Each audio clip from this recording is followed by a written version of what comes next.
Welcome, everybody, to the Wednesday, March 20th, 2024, Aladdin Dow Community Call. Glad to have you all here. I always get like a sense of what kind of juice you're bringing to the call within the first 10 seconds, and you didn't impress me today, buddy. I'm so sorry. You know what? I'll amp it up, buddy. We're going to have a great show. Buckle up, gang. All right. That's better. That's what I'm looking for. Just inject that caffeine right into my veins. Yeah, exactly. Well, that's how we do it here. That's how we do it. It's the only way to keep up. It's the only way to keep up with this community and this protocol. I tell you what, it is just, we got the pedal to the metal right now, and we are firing on all cylinders. So you just let your hair get blown back and sit back and enjoy the ride. Yeah. For those of us with mullets. Yeah. Just a quick point. I don't know if I mentioned it or not. Maybe I didn't. But I did get a spot on the Spanish YouTube channel next week. So I'm preparing for that this weekend. He sent me a bunch of questions about FX, and so we're going to be doing that with. Forgot his channel. His name is Jordy. So I'll be on that channel. Okay. Jordy. Yeah, I think he's actually in the FX chat. I've seen him on there before, so okay. Yeah, I'll be speaking. I'll be practicing my Spanish DeFi. Oh, all right. Nice. So we'll see how that goes. That is awesome. I get a warm, fuzzy feeling every time there are like Aladdin and FFX calls and discussions and articles and stuff in languages that I do not speak. I assume they're all very good. Yeah. No, I get the same impression when I hear them in Mandarin too. I get the same impression. It's all very positive. Yeah, exactly. Well, and it's just nice to it really gives you that sense of like working in a global kind of a context. Oh yeah, very cool. Of course, 100%. Very, very. And cool. He's very excited to learn more about it. He doesn't know that much about FX, and he wants to understand it better. And he invited me into his Discord group, which has like 680 Latin speaking DeFi users, which I thought was I was like, wow, I didn't know there was that many, you know? I bet. I was like, wow. I thought there was only like 1,000 of us in all of DeFi, and he's got 680 in just Spanish speaking. It's like, this is really huge, you know? This, in my opinion, this is huge. First of all, because Spanish is such a common language, and honestly, like this is not I don't know. This is not like if you do it in Hebrew. If you do it in Hebrew, sure. Not as many. It's fewer. Although you'd be surprised, but you know, in Spanish it's such a big deal, and I'm very curious to see like the kind of traction that it would bring. By the way, for example, also Chinese is huge, and I think that the fact that we do have spaces in Chinese and that we have like a strong presence within the Chinese community, I think it's a huge part of our success.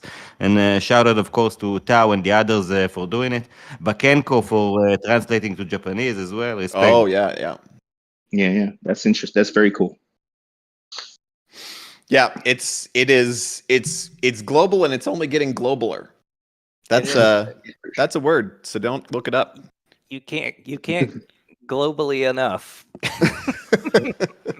It's a word in French, maybe. Yeah, it's in French. Yeah, that's right. It's in the Quebecois version. That's why Cyril doesn't know it. Yeah, Cyril, anytime I offend you by bad French, just assume that it's Quebecois that's causing the problem. All right, so let's kick it off with FFX, shall we? I mean, why not? Because that's kind of the no-brainer here. And it is, oh man, this week we are launching on Thursday. We have got RUSD coming to market with the seeding event. So wow, like we're going to talk about RUSD. I don't know. I know that CryptoVestor is like the biggest RUSD fan in the world, so maybe we should let him talk about it. But let me maybe get in front of the seed event thing first, because there's some kind of like details I want to be clear about before we get too excited, which will happen. And justifiable.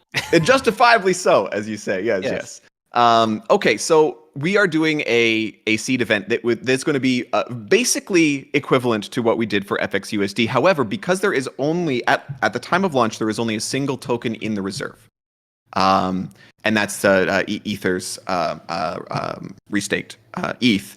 So because of that, it simplifies things a lot, I think, and some of the confusion of the first seeding event. I mean, it was fine, but it's even simpler this time around because we are just depositing a single type of token. We are going to the racing towards the deposit limit on the seed vault, at which time the protocol will kick off. And just like with last time, the idea is we want to make sure that there's a bit of a float in the reserve prior to turning on single-sided minting and redeeming. And that single-sided minting and redeeming is essentially that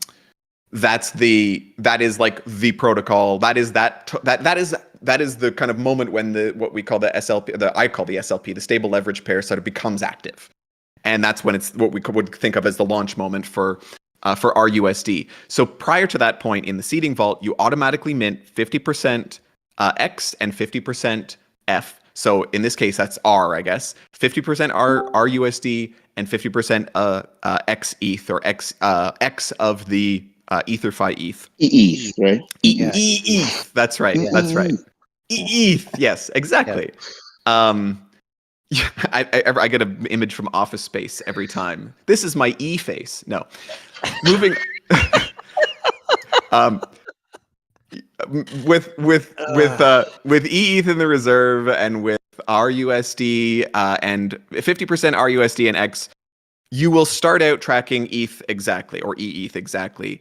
There is a chance that you are exposed to the price movements of ETH during the seeding period. So because you start out by minting 50-50, as the prices change, your exposure changes. And so you will increase, or you could increase or decrease your exposure to ETH. The seeding event is fairly short, so that should be bounded, but just be aware of that. Just be aware of that detail for the seed vaults. The exciting and the fun part of the seed vault are the rewards of doing that. And so what we are doing is we are going, if you get into the seed vault before it closes, so before we hit the limit and put through the multi-sig transaction to officially kick off the new pair, then you will be earning double EtherFi points and Eigenlayer and your share of $10,000 worth of FXN. And so those incentives are reserved exclusively for people who get in on the seed round before the door closes. And that's something that's a thing that was that I don't know that everybody necessarily understood the first time around. We're going to try to make it more clear this time as a communication error that I am trying to fix. Get in before the limit if you want a share of the seed round. Incentives. So double EtherFi points. Now, I had to clarify this morning for myself because I had kind of a misunderstanding myself. So for the points, what happens under normal circumstances when the SLP is operating is that yields from the reserve are funneled half to the stability pool, and then half is protocol revenue, which is divided among the protocol and mostly goes to FXN holders. For the deposits in the seed round, what we're going to do is we're going to give all of the points associated with the seed deposits times 2 to the seeding depositors. Those points from those seed deposits will not flow just for the seed round. They will not flow into the stability pool. All the rest of like any other reserve, once the protocol gets turned on, all of the regular reserve points that are not part of the seed round are going to flow along with the LRT yields into the stability pool. But for the seed deposits, you will be for sure earning double EtherFi points and the FXN inside the stability pool. If you don't get into the seed round, but you deposit shortly after the pair goes live and you're in the stability pool, you will be earning amplified LRT yields, right? And the reason for that is because those seed round, the seeding ETH are not in the stability pool. And so basically, the fact that those are not in the stability pool are going to amp up your yields during that seed period. So in fact, you want to get in for sure before the deadline, but in case you don't, the stability pool is pretty awesome. Go ahead. Go ahead. Yeah. Was that you, CryptoVestor? No, Oh, that I was don't somebody know. else. Okay. Sorry. Sorry, guys, that was me. Oh, okay. Oh, You have a question? Did you have a question? I actually just transferred to the Discord call. I guess. God, now let me think of one. Oh, you don't have to think of one. No, We it's were fine. It's fine. I Okay, thought you I'll had come back. some. I'll come back to that. Yeah, that's Okay. fine. All right. So let's push through here. So this is the seeding event. So get in before the limit, and then you are going to get this share of these seed, and then as soon as we hit that limit, that's the moment when it goes live, and we immediately start working on. And of course, the seed event only lasts for I think about a week after the switch on of the SLP. So you stay for the whole week. You get the full incentive of that additional of all those incentive of all those bonuses that I talked about. So at that point in time, RUSD is gonna be live. You excited, K-Mets? Man, I'm pretty psyched about this. This is going to be like, gosh, the highest yielding stable coin in DeFi. Pretty close to it. Yeah, the thing I keep coming back to is just the magic, the fundamental FFX magic of what can you earn with a stable coin that you couldn't before. And RUSD is a really big feather in that cap. Anyway, we said we'd pass the mic to CryptoVestor for him to give his like number one RUSD shill. Is that cool, Crypto? Fire at will, Yeah, sure, sir. absolutely.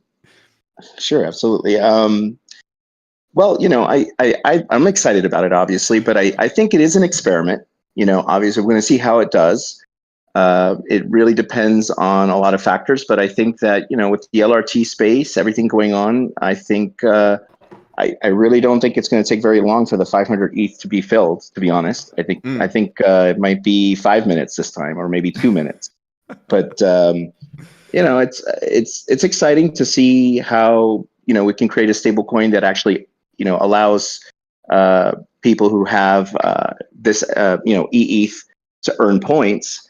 And I don't think I think it's a pretty unique offering, and I think it allows for people who don't want the volatility in the market, especially large depositors, right? Who maybe want access to the points and the yield, but don't necessarily want the exposure to the price volatility. So it's a bit of an experiment. We don't know how well it's going to be, how it compares to FX USD, but I think it's going to be promising. Changing one of the filters in the basement.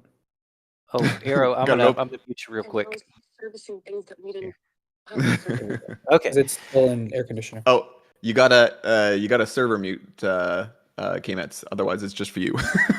Oh, do I? Okay. Sorry about that. Yeah, it's a red one. Anyhow, let's. This is and like I'm with you. I'm with you, CryptoVestor. But you know what? To me, like I say, I really this story of like being able to farm these yields and in a way points, like I say points in general, in a way like LRT yields and points on those LRT yields are kind of like the most let's say extreme, but it's not correct. It's not extreme. They're kind of like the maybe the best example of the type of yields that are normally just absolutely unavailable to people who do not want to take price exposure, right? And it really is. I mean, to me the story of FFX and it's true of RUSD as well as maybe RUSD more than anything so far is that this is an opportunity. Like this is a particular cross section of opportunity that just did not exist, right? Exactly. If you need to remain stable exposed, but you're looking to get a piece of that really sort of cutting edge yield action on LRTs and on points and on this whole world that's developing right now, this whole layer that's developing, it wasn't possible before, and it isn't possible right now, but it will be tomorrow. Yeah, I mean, I think to put it like more bluntly, like if you're a large depositor or AKA whale, right? You want to be able to deposit, and you see these deposits going on that are they're minting ETH, and they're actually taking the price exposure, right? They're taking that risk and now adding another layer to this so that they can, not even have to worry about the price exposure. I think that's something that we've obviously never seen in crypto before or in stable coins. So, and especially as it relates to LRTs. So, I mean, the only thing close to this is what Prisma did, and even that is not the same. It doesn't eliminate the exposure to Ethereum, to the No, price. not at all. So not at all. So and in fact, it amplifies it, right? Because you are taking that's like a CDP is awesome. I use them. They're great things, but they are good Exactly. at being a CDP. They are not good at like, you don't have a stable position when you have a CDP. That is for sure. You're always managing a position. You're always managing that, and you have the risk of liquidation. So it's a lot more tricky, and I think that's why I think this makes it very unique.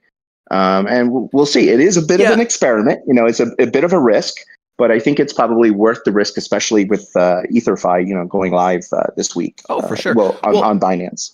Yeah, and like like I say, I'll just, my last kind of comment on this is to say that I think you're probably right.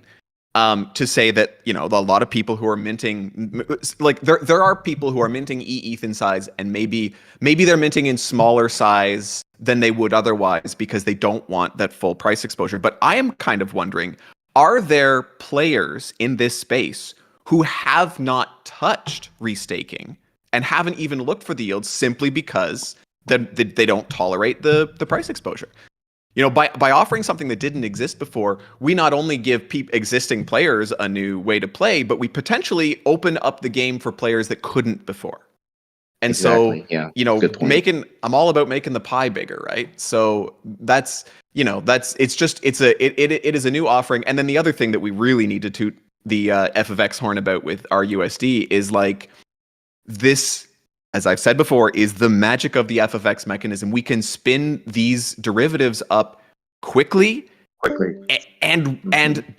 they have all of the power, all of that stability, peg holding power, all of that like really interesting mechanism of stability. They, like, every new one adds a new dimension to the FXN emission game, which we're going to get to very soon to talk about. It's just, this is why FFX is great. Not because of any one pair, although I think it will eventually be because of one pair. Potentially, FXUSD, FETH, RUSD, I don't know. But I do imagine a future where the whole point of this, remember, is to build, to be able to produce, legitimately compete with them on liquidity without sacrificing decentralization. So I mean, I totally agree with that. Makes a lot of sense. 100%. And it's coming. I don't know exactly which it's going to be, or if it's going to be more than one, but it's definitely brewing. But all of the magic of the FFX mechanism can be baked into every token pair we spin up, and it makes us very agile. Yeah, So- I have this might be a crazy goal, but I have a feeling that we might we're going to be competing with things like with Athena, that kind of size. So it's very possible, depending on the TVL and the exposure, and what, if the offering is right. But I think that we could be competing, and that's what I'm setting my sights on, is like being able to compete with some of the majors. Yeah, absolutely. Yeah. Well, my dream is that we take down USDC. Yeah, that's awesome. That's perfect. Awesome. I'm just gonna go make a. I'm with you. I'm just gonna go make a. I'm gonna make a tweet. It may be a little premature, and I'm gonna write, "By my hand, USDC will die." Oh no! Don't do No, that. Don't, no, should I not? No, don't do that. It's too early for that. Okay, all right. Yeah, too early for that. Like, at least give us a couple more months before you and let me get my sell order in. Isn't it? Okay, Isn't it that part of sounds. how you launch a stablecoin? Yeah, exactly. It's the standard playbook. By my hand, USDC will die. We've already got the yield level right. We've already got the yield level right. Oh my god, that's crazy. All right. But when, All right. when you take that launch route, you'll be heading to Southeast Asia. I hear it's beautiful there. So I take hear it it into is- consideration. I'm not Yes. sure the protocol can handle it. We kind of enjoy you being in Canada doing this. Yeah. Well, I mean, I don't know. I hear it's beautiful there. So I've never been. I think it will be. Probably, honestly, probably. Yeah. So Yeah. B and Ruga asked the question a minute ago. He said, "Will FXN holder get any of the EtherFi points, or do 100% of the points go to stability pool?" Okay, so that is a critical element of RUSD. The points go entirely to the stability pool. Yeah, that's something people are missing, and that's a big deal. Yeah, you're I'm right missing about that. You're right about that. And it is kind of along the same lines as, you know, when like, you know how some protocols will have staking yields and they'll also have an LP. And so the idea is any tokens that are in the LP are giving up what they would have earned in the staking pool, which amplifies the earnings for everybody else in the staking pool. So there's a similar kind of mechanic going on here where the points normally the reserve, and I kind of breezed over this in the earlier discussion, but I'll bang on it a little bit more clearly now. Under normal circumstances with an FFX pair, the yields from the reserve are divided in half. Half the reserve yields go to the stability pool, the other half go as protocol revenue. Now, because points and yields are not the same thing, what we are doing, and like the mechanisms for distributing points through the usual yield distribution channels on FXN and everything, they don't really exist. And points are also very centralized. It's a completely different thing. So the way that RUSD works is that the points yield, the protocol doesn't divert anything away from the stability pool. So all of the points yield from the reserve is focused down onto the stability pool. And whereas the LRT yields, those are normal. Those are considered regular yields from the stability pool. Those go 50-50, and those form part of the revenue stream for the protocol and the token holders. But the points themselves, and there's no way to quantify that, right?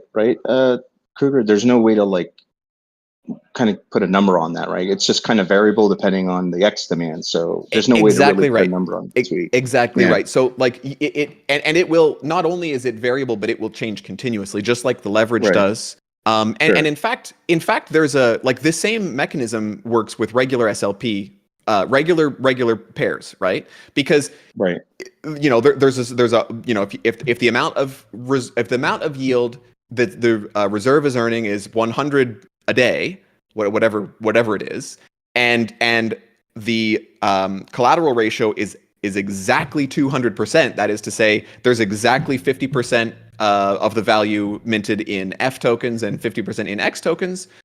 Then it's double, right? You know, it's 1x in that case, because half of those yields go to the protocol, half of them go to the stability pool, and the stability pool, you know, would represent, if 100% of the F tokens were in the stability pool, then that would be like earning 100%. As soon as those tokens are out of the stability pool, that amplifies.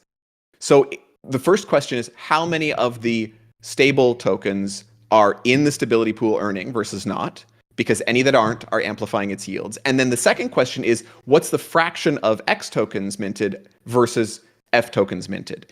And so the more the more like X that exists, the higher the yields are in the stability pool, right? And that's part of the fun of the fun. It's part of the reasoning behind the mechanism, because the yields in the stability pool naturally rise when there's a lot of X. And so that demand increases demand on the F side, which in turn drives up the leverage on the X side, which increases demand on the X side. You know, back and forth we go.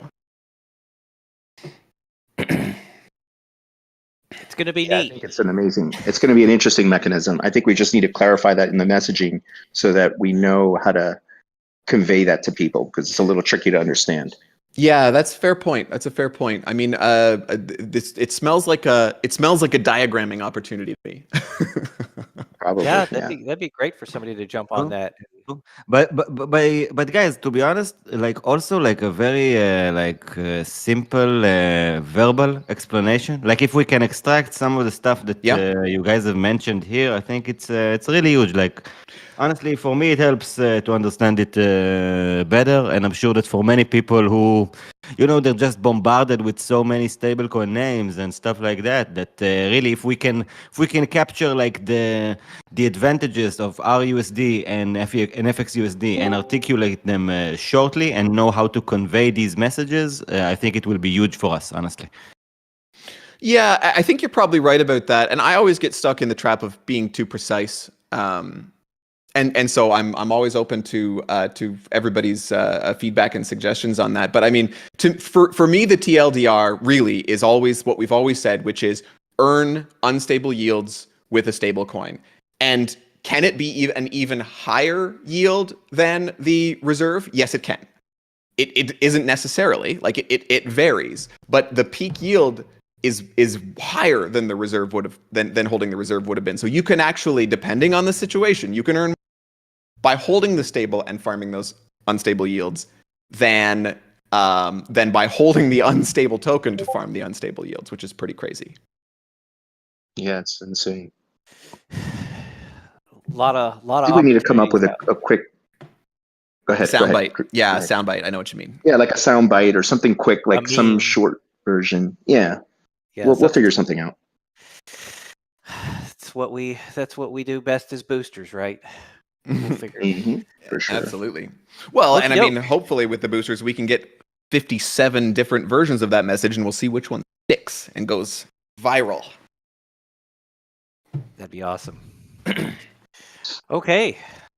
Well, any other last comments or thoughts on RUSD CryptoVestor?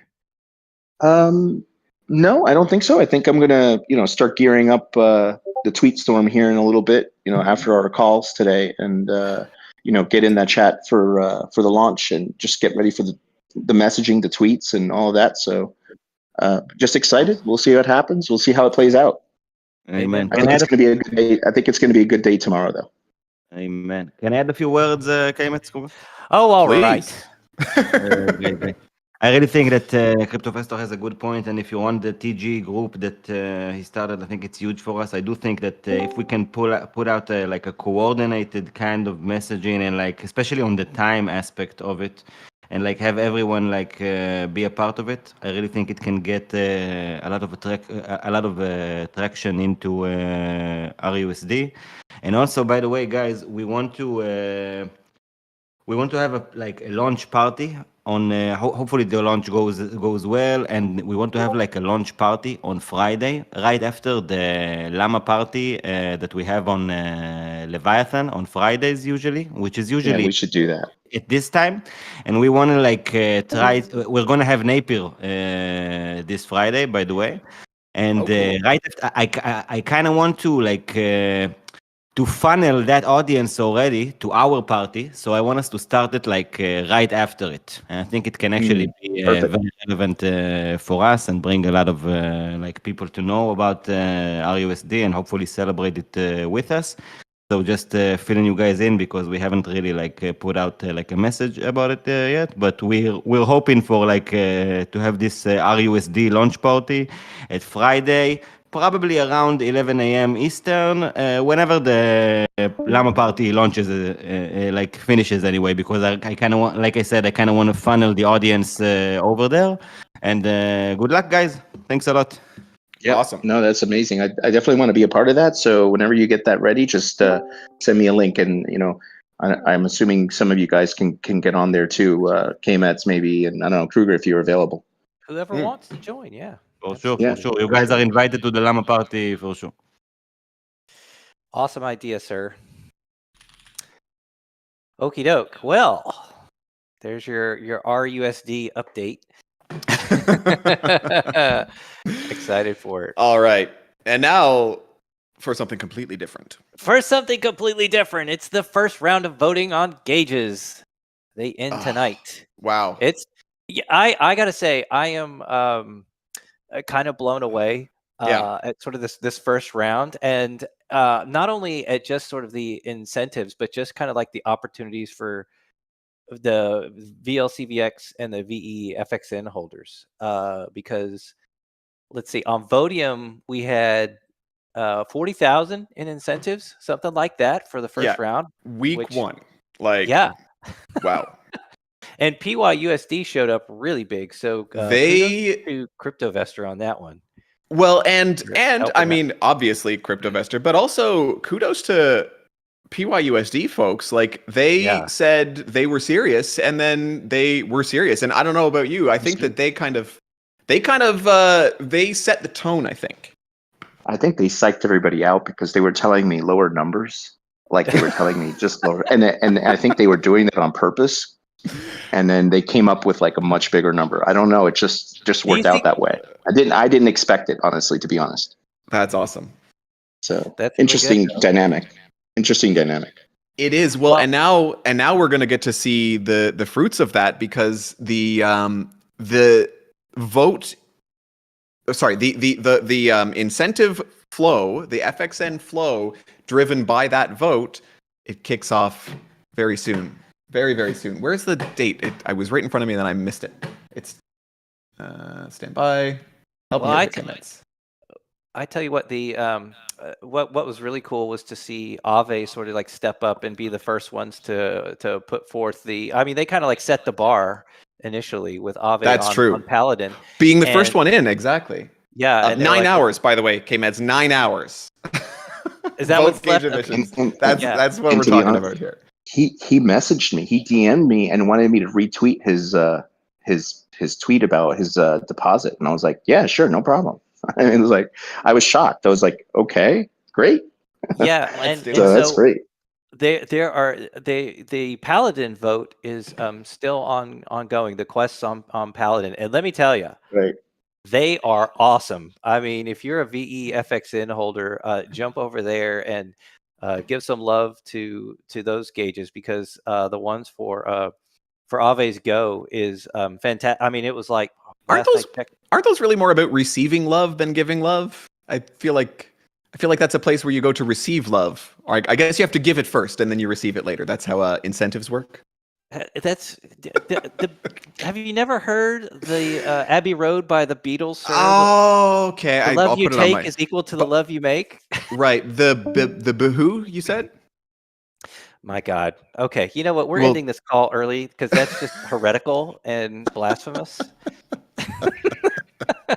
The Who. All My right. God. So no, I'm not. Well, I didn't. I thought, I wasn't sure who you're talking about. I've never heard.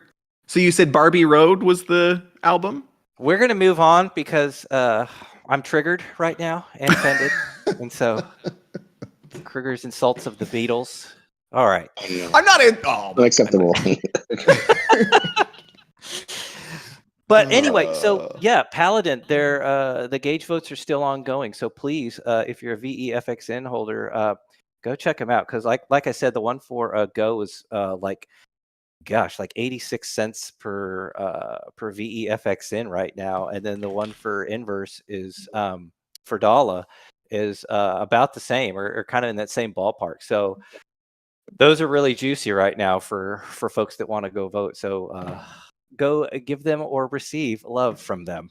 give And guys- then receive. Yes. And guys, if you want to know more about Paladin, we're gonna have them today, like in a few hours. It's like in 3 hours or something like that, Kaimetz, right? Absolutely, yeah. It's at 1800 UTC. We'll be on with Paladin, and they're Excited about this one.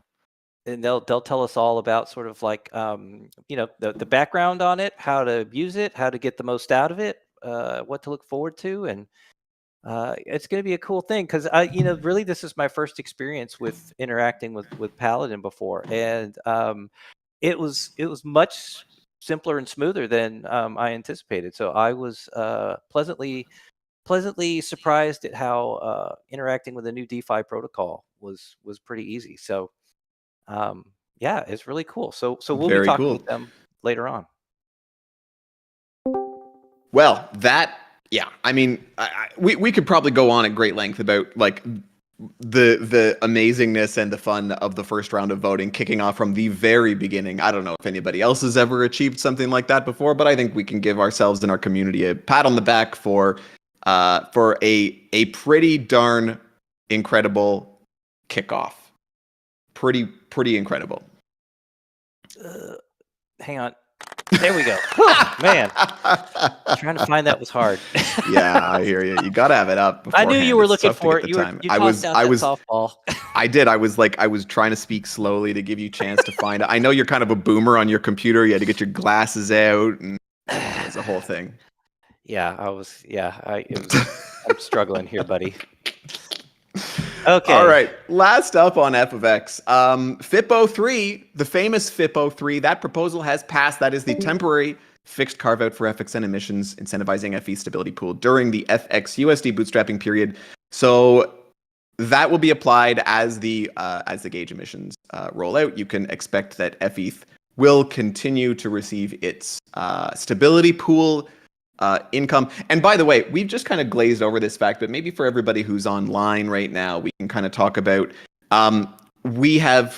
we've kind of adjusted our language from rebalance pool, staking pool. We've kind of landed back on stability pool, which was one of the sort of earlier iterations.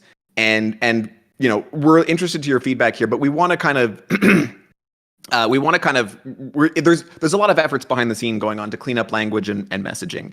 And so that's kind of one of them. And since it's such a core part of our product, you know, and such a key part of the power and the value proposition of our stables, that you know, it's good to all be on the same page, and it's good to make it pretty clear that this is not just staking in the way of single staking, but maybe not trying to introduce a completely new term that is like completely foreign to DeFi users like Rebalance. So certainly interested in hearing everybody's opinion on that. Drop it in Discord or chat or whatever, but just a by the by. Anyway, back on FIP, it is passed. So FETH will be receiving its stability pool yields in that fixed 15 carve out. Yeah, so that'll be really cool to see how that affects the APR ranges for the stability pools. Because excuse me, right now they're sitting at about unboosted right around 20%, and then, you know, fully boosted at around 40. So once we start throwing some FXN in there, it's going to be pretty exciting. We'll start once we start redirecting the FXN, right? Like, Yeah. that's the key here, is that right now the FXN emissions are just the predetermined, you know, the kind of quote unquote fair setting, reasonable starting parameters set by the team. But it's going to be organic in a few hours, baby, and it's going to be, if there's yield in a pool, it's because it was voted for. That's right. Yeah, FE. it's going to be pretty cool. Yeah, it's gonna be epic. I can't wait to see that. Yeah. Can't wait to see that. That's tonight, right? Or in a few Tonight. hours. 6 In p.m. a few, set in 9 or so hours, and you know who else is going to be excited to see that? The incentive payers. Exactly. That's where they get they gave their love, and now it's time for them to receive the love in the form of liquidity depth on F of X. So it's going to be really cool to watch the system at work. I think you finally nailed it there. Yeah, absolutely. Only took us half the call. Yeah, appreciate it, buddy. We get there eventually. Okay, I think that's the bulk of stuff that we have for FX this week. Yep. Let's not completely dominate the call with FFX, because we got a couple of cool things to talk about from other Aladdin products, don't we? That's right. And so the first one is Clever. So we had a record-breaking harvest this week with over 30,000 CVX in the harvest. So that was pretty cool. You know, you got to see, and also I noticed this too. We finally broke 1 million Clev CVX deposited into the furnace. Oh, So kind of another landmark as well. So interesting. Clever still moving up and doing what Clever does. So pretty amazing. And then also we'll be, you know, if voting, because on Paladin you can vote with VLCVX, you know, Clever can be optimized for that as well. So it's kind of another opportunity to take advantage of, you know, those really juicy incentives that are put out. Yeah, wherever they may be. And so I think the idea is that that integration, although it's not in place yet, that is something that we are eyeing. And as soon as it is as profitable and we can get the dev sort of timing lined up to work out, we're going to look at integrating that. And it's just going to be, I mean, ultimately what this does is it continues to promote the idea of that CVX deposited in Clever is going to seek its best yield, right? That's what we've said since the beginning. and we continue to do that. And so, Clever is really, as we've talked about many times, and we can always go back and say it, like it's a complex product, but in the end, Clever is for people who want to maximize yield on their CVX. And you do that with finding the best yield for the underlying CVX, and you do that with getting your future yields today by taking out Clev CVX against your deposit, and either looping it back in for leverage or doing whatever you like with it. But ultimately, if you are a yield maxi for CVX, then that Clever's where you want to be. And Charlene pointed out here in the chat, Clever hasn't even harvested the FXN bribe yields from Paladin yet, so even more yields to come this week. So is that right? Our record-breaking week will continue. So Wow, super cool. We break records. I mean, they're our own records, but still. It's that we call that in the marathon world a PR, a personal A PR, record. yes. There you go. We got to run a new personal best this week. Love it. There you go. This Yeah, bye very, week. very This- big for VE Clev as well. Yeah. Fortnite. Fortnite. Yeah. Not the game, the measurement of time. Oh, okay. All right. Well, as a boomer, I can relate to that, and not the video game. So I think even Fortnite is becoming for boomers now, no? Yeah, I think so. then I'm silent generation. Then I'm basically a member of Silent Congress. he's not senator. he's not a boomer so much as he's like an 18th century dandy. That is closer to the truth than you exaggerate, sir. Well, yeah. Okay. So that's what's going on with Clever. Pretty cool. And there's also some stuff, some ducks paddling, some stuff going on in the background as well. But we'll always keep you up to date on the latest and greatest there. Yeah, exactly. Watch out for stuff on Clever soon. What about Concentrator, K-Meds? Tell me about Concentrator. Well, so ASD CRV can now be farmed on Curve on Arbitrum. So, this is super cool. And this is sort of like one of the things that I think is like really exciting about sort of the Aladdin products is that protocols can build on top of them. And you're seeing, we've really, the first one that we've kind of seen do this is StakeDAO with Concentrator. And they just love the ASD CRV. And why wouldn't you, especially with the ability to sort of delegate your VE SDT to that vault and receive rewards. And so ASD CRV can now be, farmed on Curve on Arbitrum. And they have, I think the other tokens in the pool, it's a tri-crypto. It's like CRV and then also VSD CRV. So go check that out on Arbitrum when you get a chance, because that's going to be a really good opportunity to get some mainnet yield over on Arbitrum. And it's all the same. So it's pretty cool that's one of the kind of really cool things about the compounder tokens is that they act a lot like sort of a wrapped staked ETH. You can kind of think of them sort of in that way, in that same regard. And so they're composable also in the same manner. So that's really cool. And then the other big thing that we have for Concentrator is we had like a huge week for fees. And I saw it posted like over 11,000 ACRV. So man, we're kind of like firing on all cylinders and just running at top speed here lately. So this is like really kind of fun to see that all the protocols are really doing well. So well, and we've talked about this in the past. ASD Curve, it's such a cool token, but the magic of getting these auto compounding tokens with claims on yields from mainnet, but bridging the compounding token over, as you say, it's like wrapped staked ETH, in the sense that you're getting you're getting the yields of mainnet on an L2. Like, to me, this was a huge narrative in the last bull, and I say narrative. It was a personal narrative of mine, because if I'm a non-whale, and that is the niche that I occupy, I'm looking at what's going on mainnet, and I can see, like, you can see what's cool and what's interesting.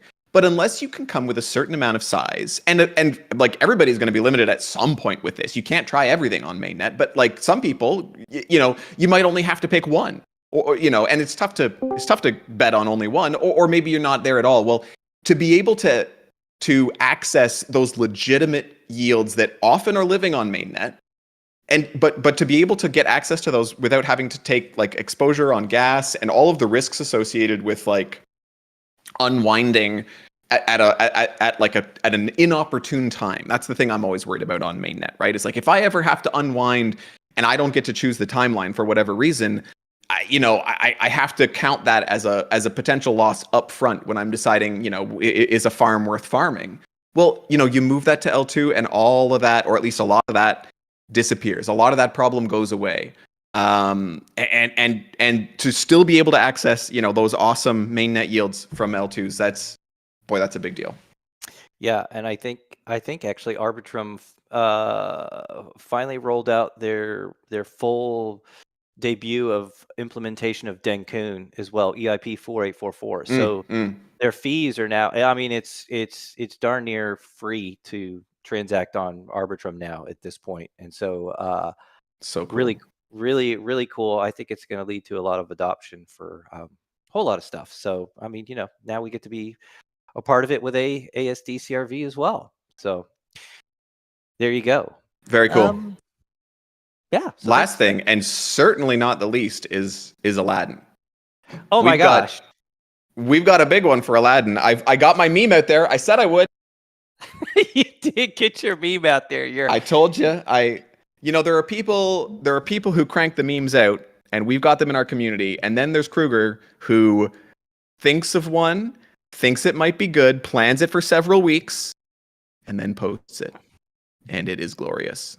Well, it was very apt and very appropriate for if everybody doesn't know, I'm talking about posting the ring being thrown into Mount Doom and Frodo saying that it's done, because that's what happened to our admin keys. KMETs, they have been destroyed. ALD is capped at 150 million. There will never be another ALD minted, and it is not undoable. It is on chain and it is immutable. Yeah, big deal for ALD. That is huge, and I saw a post that somebody said that on CoinGecko that previously the fully diluted circulation or whatever it was like something like 1 billion or something like that. Yeah, well, because that was the only hard coded limit in the contract was 1 billion tokens. And so they were kind of thinking of it as like an 85% token burn, and I was like, oh, that's kind of an interesting sort of twist on that. So yeah, it is much like that. It like if FDV is not a meme, and I think we all last cycle that it's not. That's a big and important step. Yeah, well, I mean, I think like the step towards like immutability for any protocol on any level is always like a big move, right? We're decentralization maxis here. We're not maxis of too many things, but decentralization, that's there. You got it. So there you go. ALD 150 million. It is done. Get it while it lasts. That's right. Robo Odin knows by these hands. That's things die. Just ask my houseplants, right? Like. Okay, so Kruger, the destroyer of worlds. Yes, I am become death. Yeah. All right. Well, that's really cool. And then so we only have like really kind of one other thing to discuss. We have like 2 new things up on the forums. Don't want to really gloss over them because they're both important. One of them is the A-Team funding renewal proposal is up. So please go and you can vote in the poll and you can leave comments or whatever you want. We're planning on putting that on Snapshot early next week. So if you have any thoughts or comments or whatever, please go and post it there in the forum. Or love, by the way, love for the A-Team. That is also welcome in the forum. Good place to show support prior to showing support in the actual only way that matters, which is the vote. Or I said not the only way that matters, it's the only way that counts. Yeah. Yeah, rephrase that. And then the booster program revamp. There's an ongoing discussion which I think we need to continue. I've been kind of writing my thoughts in there and then failing to do that for very good reasons, I'm sure, but we won't get into them. So we can keep that discussion going and kind of iterate towards a way that we can do a better job on our marketing spend while making sure to keep our community engaged and really reorienting that. There seems to be very good agreement that we need to reorient that spending to focus on measurable TVL impact, at least mostly. So that's, I think, a good thing. But obviously, looking to get everybody's thoughts and comments. We had, Tao posted an amazing first proposal, and we got great thoughtful follow-ups from UK Mets and Cryptovestor, and we're just, I think we want to keep, we just want to keep that chat kind of flowing to make sure that that our next iteration, and again, the booster program started as an experiment, as Cryptovestor said about RUSD, where we learned a lot of stuff about the original incarnations of it, and the booster program has evolved, of course, through the different products. We've made changes along the way, and so we're looking at making another adjustment and seeing how it goes. And that's how we iterate to perfection, slouching towards utopia, I guess. Yes, yeah. It's just this is how grassroots organic development occurs, right? Yeah, it's ugly. I mean, it's great. Yeah, I mean, sometimes making sausage. There are moments in the process of making sausage that are not as Definitely sausage. appetizing Yeah. as the in process. So. Yeah. Now, that having been said, do you guys make sausage? Because I do, and it is. It is a very. Yes. It's a pretty fun. It is very interesting. Hang on. Now Kruger lives in a very rural setting, yes. And so, well, I mean, kind of. Like, when you say make sausage, like, do you have like a samurai sword and you walk out to the pasture? To be clear, and by the way, there are like pretty strict laws in Canada about how meat processing is done. No, I am talking about buying a pork shoulder from a reputable producer, exactly, and then spicing and filling casings with it. Okay, that's different. Okay, I even have a sausage extruder. Yes, I know what that is too. It's certainly something to behold. That's for sure. That's true. Well, and I really enjoyed it. So what I did one year was I went to like a little seminar on sausage making, and I told people that it was a sausage party, and that I told people I spent my weekend at a sausage party, and I was having, and it was just, I got a lot of mileage out of that. Yeah, I bet. Well, that's all we got. We left K-Mets speechless. I know. I mean, it sounds awesome. I mean, but it's hard to segue from that, right? Like, how do you segue from? I mean, to be fair, it should have been hard to segue into it, but I found a way. You did it. So. Oh, well. My brain. Okay. Thanks, everybody, for showing up. It is 11:02. We have wasted an additional 2 minutes of your Wednesday morning, afternoon, or evening, or Thursday, whatever it is for you. But we appreciate you. Thanks for coming out. Absolutely. Yep. We'll talk to you guys later. Have a good one. All right, guys. Take care, guys. Thank you. Right. Bye. Ciao. Cheers, everyone. Speak soon. Da? Huh?